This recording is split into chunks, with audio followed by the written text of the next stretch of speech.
एगो नर्क की जिंदगी से निकल के महादेव चाहिए आप लोग एगो स्वर्ग की जिंदगी का एहसास करवा डबल इंजन की सरकार के साथ, मोदी जी के साथ, मोदी की गारंटी के साथ। ये जीत प्रधानमंत्री मोदी जी की है, भाजपा के एक कार्यकर्ताओं की है जो जिन्होंने जान झोंक दिया था उस गुस्से के साथ, उस आक्रोश के साथ कि ये झूठ की गंदी राजनीति को का पतन होना इस देश में बहुत जरूरी था।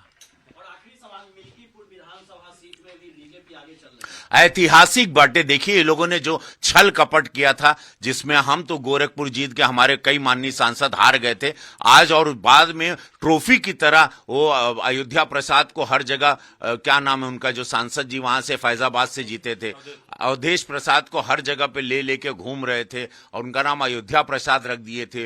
वो सब ट्रॉफी की तरह कभी राहुल जी उनको ले आते थे सदन में, कभी वो अखिलेश जी ले आते थे, तो आज उनका पुत्र वहां से बुरी तरह हार रहा है। ये बात पता चलती है कि वो संविधान के एक झूठ की आंधी में सपा वहां से जीती थी, लेकिन मोदी योगी जी पूज्य महाराज जी के काम, उनका विश्वास, सुरक्षा व्यवस्था और महाकुंभ, ये ऐतिहासिक जीत आप देख रहे हो। 50,000 से ज्यादा वो बहुत बड़े मार्जिन से जीतेंगे। 40,000 तक हम सुने थे, शायद और बढ़ेगा, लेकिन उनके झूठ का पर्दाफाश हो गया। वो जो कल कह रहे थे कि कफन लेके संविधान के बारे में कि चुनाव आयोग को कफन पहना देना चाहिए, वही इन लोगों को सोचना चाहिए।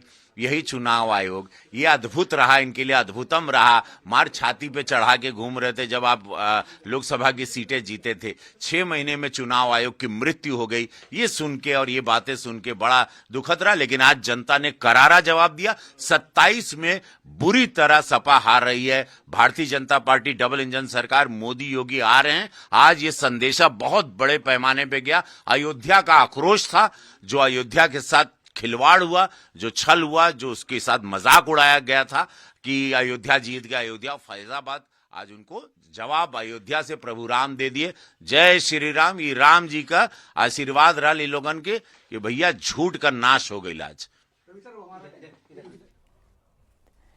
तो इसी पर आम आदमी पार्टी के जो प्रवक्ता हमारे साथ है विनीत जी, उनसे ले लेते हैं रिएक्शन। उन्होंने एक बड़ी बात बोली है विनीत जी के, मोदी जी का स्वच्छता, सुरक्षा और महाकुंभ वाला फैक्टर काम कर गया। तो देखिए, महाकुंभ जो उत्तर प्रदेश में लगा है, ना सिर्फ देश बल्कि पूरी दुनिया में चर्चा का विषय बना हुआ है।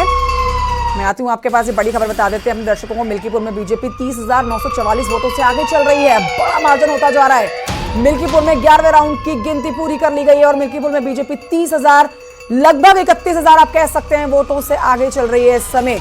बेहद महत्वपूर्ण सीट, ये प्रतिष्ठा की सीट बनती गई थी, जिसमें ना सिर्फ बीजेपी बल्कि समाजवादी पार्टी, दोनों ही पार्टियां अपनी जीत का दम भर रही थी और अब 31,000 के मार्जिन से बीजेपी के कैंडिडेट जो है